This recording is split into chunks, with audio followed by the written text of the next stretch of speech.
Muito bom dia, amados amigos, queridos irmãos e irmãs. Vamos dar prosseguimento ao nosso estudo do Evangelho, às nossas reflexões. Elevemos o nosso pensamento.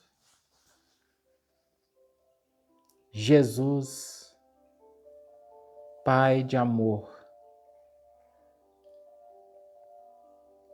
os flagelos que agora acometem a terra têm trazido dor e desespero aos corações. Alguns têm entrado na sintonia da revolta. Mas nós sabemos, Mestre querido, que tudo quanto acontece em nosso plano é uma oportunidade única e exclusiva para o nosso desenvolvimento moral.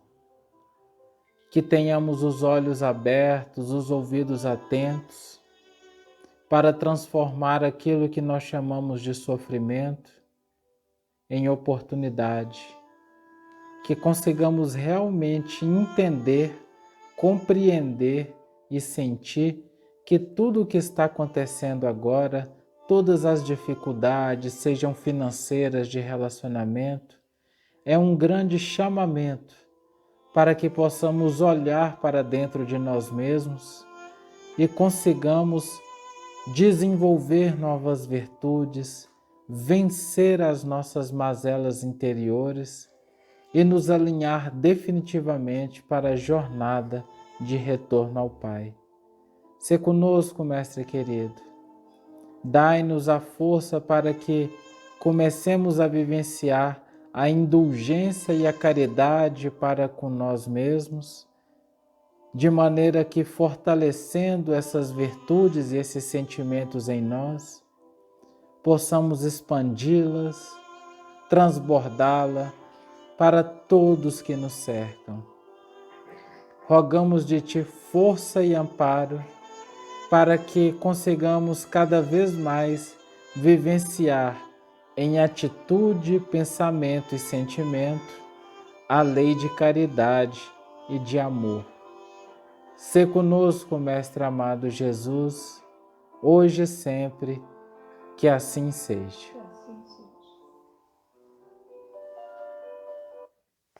Continuamos a trabalhar o capítulo 11 do Evangelho segundo o Espiritismo, amar seu próximo como a si mesmo, e hoje vamos conversar um pouco sobre o item 13, ainda a fé e a caridade.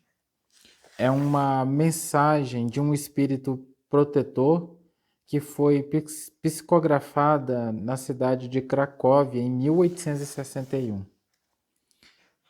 Eu vos disse ultimamente, meus caros filhos, que a caridade sem a fé não bastava para manter entre os homens uma ordem social capaz de os tornar felizes. Devia ter dito que a caridade é impossível sem a fé. Podereis encontrar em verdade impulsos generosos mesmo nas pessoas privadas de religião, mas essa caridade austera que não se pratica senão pela abnegação, pelo sacrifício constante de todo o interesse egoístico, não há senão a fé que possa inspirá-la, porque não há senão ela que nos faça levar com coragem e perseverança a cruz desta vida. Portanto, todo aquele que me confessar diante dos homens, também eu o confessarei diante de meu Pai que está nos céus. Mateus 10, 32. No mundo, de modo geral, habituamo-nos a julgar que os testemunhos de fé prevalecem tão só nos momentos de angústia superlativa, quando o sofrimento transforma-nos em alvo de atenções públicas. Na Terra, as crises de aflição alcançam a todos, cada qual no tempo devido, segundo as lutas regeneradoras que se nos façam necessárias, no curso das quais estamos impelidos a empregar todas as energias de nosso espírito nos atos de fé. No entanto, somos incessantemente chamados a prestar o depoimento de confiança em Jesus, através de reduzidas parcelas de bondade e tolerância, compreensão e paciência, diante das ocorrências desagradáveis do cotidiano. De repente, chegamos numa roda de amigos, ou mesmo em nosso lar, e alguém se refere à nossa atitude, ao que de repente fizemos de melhor, porque assim acreditávamos estar fazendo. E a pessoa nos atende ou nos recebe de uma forma muito agressiva. Outras vezes, vejam só, o olhar de suspeita, como nos olham as pessoas dizendo, olha, prega uma coisa e faz outra. Quando, na verdade, não fizemos nada de errado e, no entanto, suspeitam da nossa honestidade moral. Outras vezes, principalmente quando dependemos da solução de justiça. Quantas vezes um trabalhador rural que trabalhou a vida inteira, de sol a sol, de chuva a chuva, e de repente entra com um pedido de aposentadoria, mas não tem os papéis que seriam necessários. E aí, o pedido justo daquele ancião é recusado. Vocês já imaginaram o desespero da pessoa que já não tem mais condição de trabalhar e, no entanto, vê que não adianta a palavra honesta de alguém nos dias de hoje? Lembram-se que antigamente valia o fio do bigode? Era o contrato? Hoje, papéis, papéis, papéis e assim mesmo. Ainda vemos as nossas solicitações recusadas. O beliscão da crítica, porque cada um de nós faz o que tem de melhor e, no entanto, sempre tem alguém para criticar. Olha a roupa daquela pessoa, olha o serviço que aqui foi feito. Olha, será que isso é o padrão de limpeza dessa pessoa? Então a gente vê que a crítica é muito difícil. E pior ainda, quando a gente chega em casa e parece que chegou num lugar estranho, porque ninguém é capaz de nos receber com afeto, com amor. E aí, então, a gente vê a desatenção daqueles que a gente ama tanto. Ou então, quando uma criança nos desrespeita sem a menor assim, atenção. Isso é muito difícil.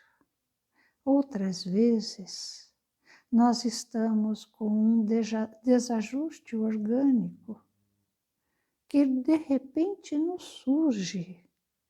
E aí, nossa, como é difícil quando o médico nos fala, olha, você está com esse problema, sem solução. Isso é muito difícil.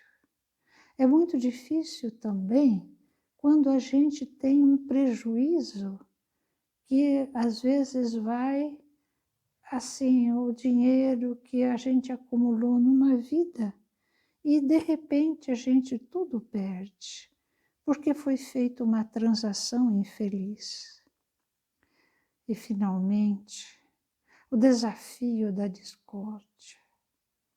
Naquele lar que a gente sonhou ser um lar de amor, transforma-se num lar de brigas, de discussões. A discórdia passa a imperar nos nossos corações. E aí nós vemos que só atravessando essas contrariedades do dia a dia, confiando em Jesus, é que aprenderemos a suportar as grandes provações como se fossem pequenas. Os mais estranhos acontecimentos assim surgiam, né, se concretizavam quando Jesus surgia no lugar.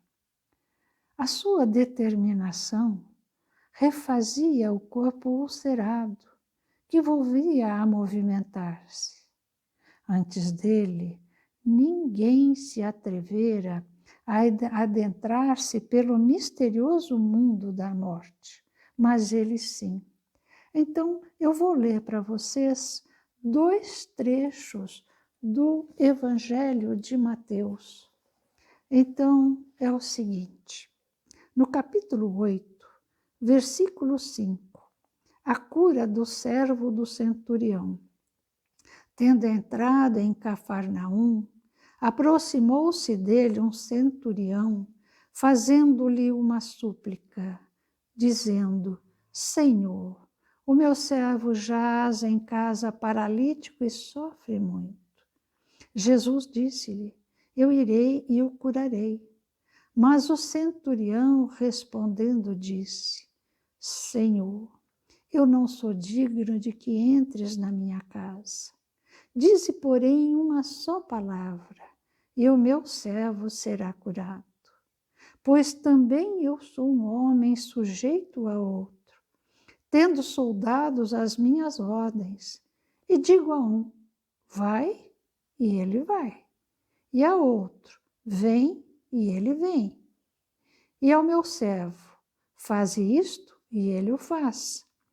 Jesus, ouvindo isso, admirou-se e disse para os que o seguiam: em verdade vos digo, não achei tão grande fé em Israel.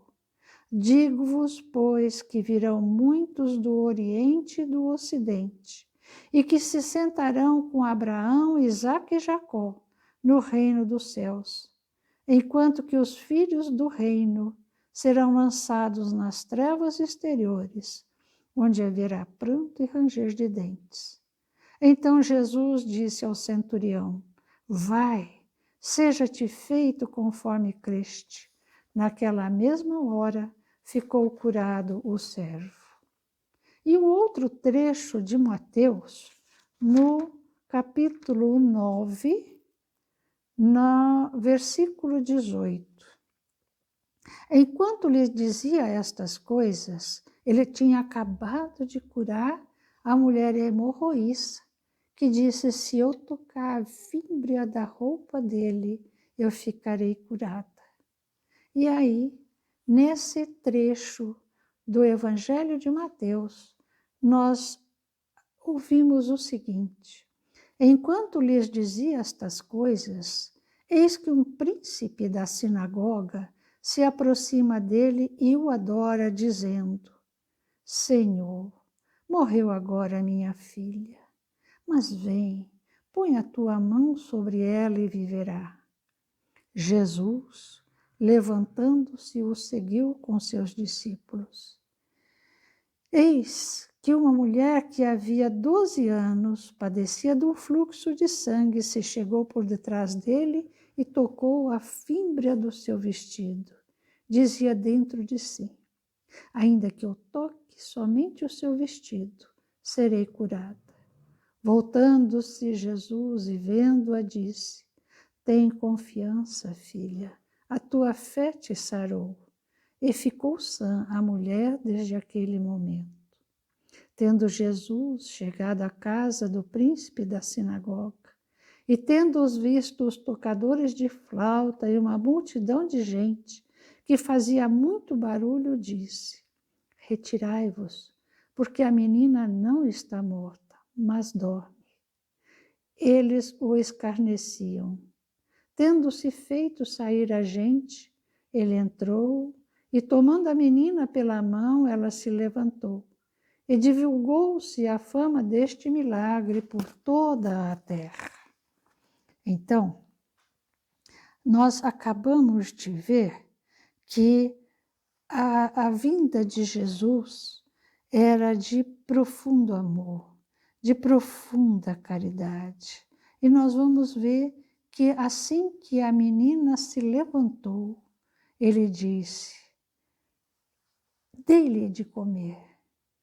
Ou seja, este significado é portador de grande valia para todos nós, pois são muitos os que se encontram no sono da indiferença ou da ignorância.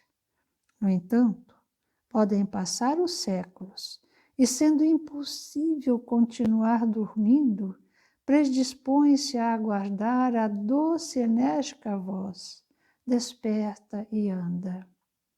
E ainda nos faz voltar no tempo, quando Lívia, esposa do senador Públio Lentulus, foi encarcerada. E aí, estando ela no calabouço junto com muitos outros cristãos, ela disse à serva que com ela tinha sido aprisionada também: troquemos a capa, porque eu gostaria de estar com Jesus na forma simples, suave, como sempre Jesus esteve com todos nós. E trocaram a capa. E aí, no momento que os guardas olharam, nossa, nós temos que, vamos mandar embora essa senhora de um senador, porque senão teremos problemas. E aí seremos ainda punidos por termos levado à morte a esposa do senador. E pegaram a serva e puseram para fora. E Lívia ali desencarnou. Emmanuel, que é Públio Lentulus, quando percebeu, quando soube do que havia acontecido, ele que sempre condenou os cristãos, teve o arrependimento, porque então compreendeu a excelsitude de amor que havia no coração de Lívia. E assim, todos os que adentraram o circo romano, uns devorados pelas feras, outros transformados em rochas, em chamas vivas, todos aqueles, nunca em momento algum, deixaram de louvar ao Senhor, deixaram de acreditar, de ter a fé, porque Jesus havia dito que não nos abandonaria. E Jesus, quando os cristãos, trucidados na arena romana, quando seus espíritos foram levados, ele veio a recebê-los.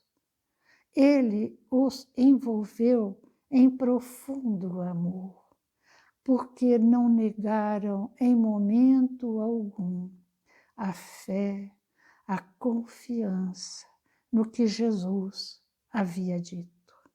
E há uma página muito bonita que eu peço licença a vocês para ler, porque está na Revista Espírita de 1862.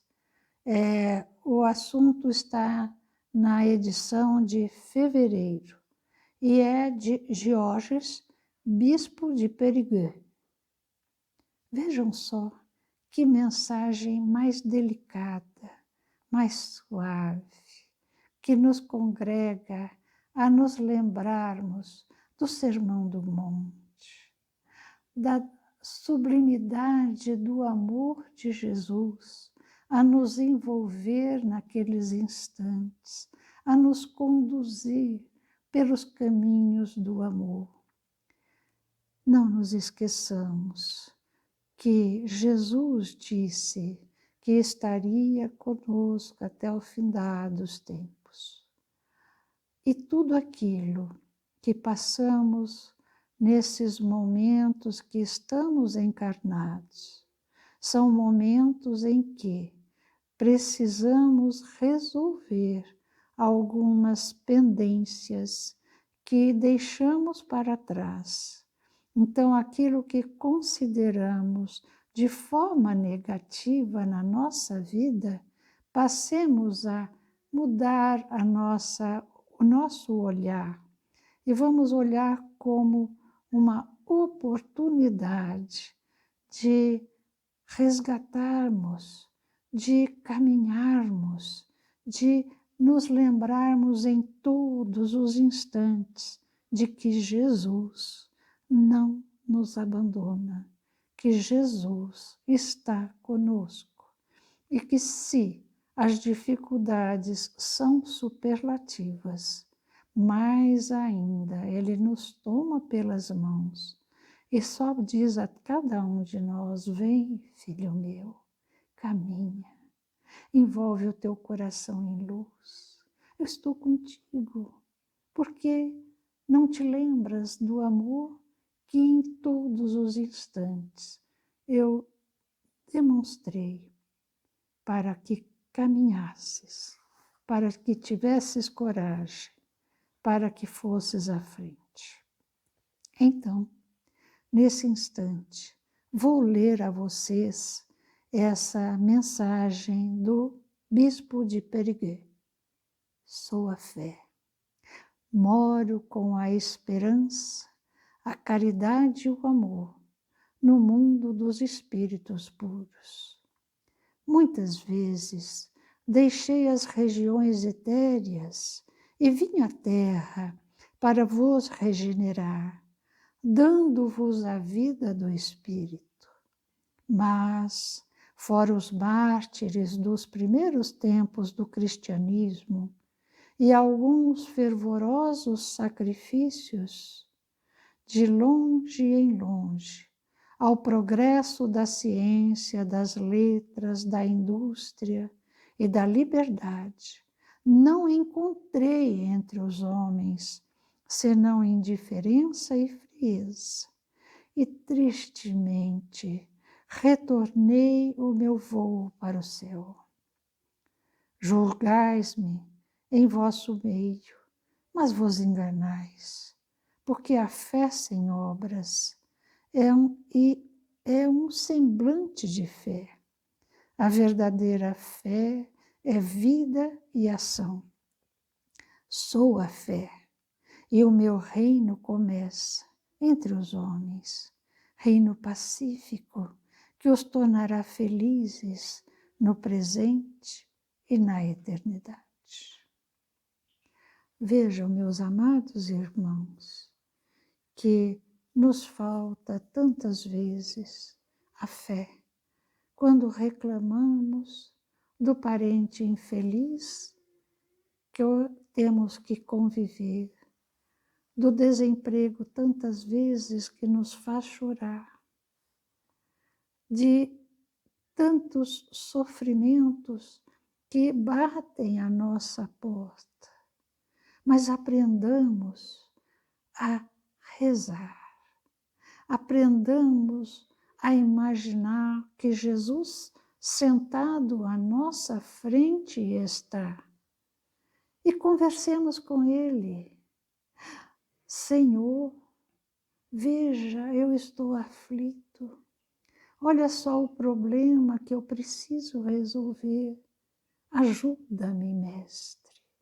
Sei que teu amor me abrirá as portas e que eu conseguirei, porque, Jesus, eu também sei que tu és o pastor que não abandona ninguém, não abandona nenhuma das suas ovelhas. Ajuda-me, Senhor, a fazer parte desse teu evangelho de luz. Ajuda-me, Senhor, a fazer parte desse grande rebanho que o teu amor conduz. Dá-me força, dá-me coragem. Ajuda-me, ó Jesus, a estar contigo. Como um dia no circo romano, Cáritas, chegando a uma jovem desesperada, disse: filha, canta, agradece, comece a cantar, porque os anjos do Senhor aqui estão a ampará-los nesse momento de tanto sofrimento. E a jovem, olhando para o espaço, como a buscar aquele ente de luz que ali estava, começou a cantar.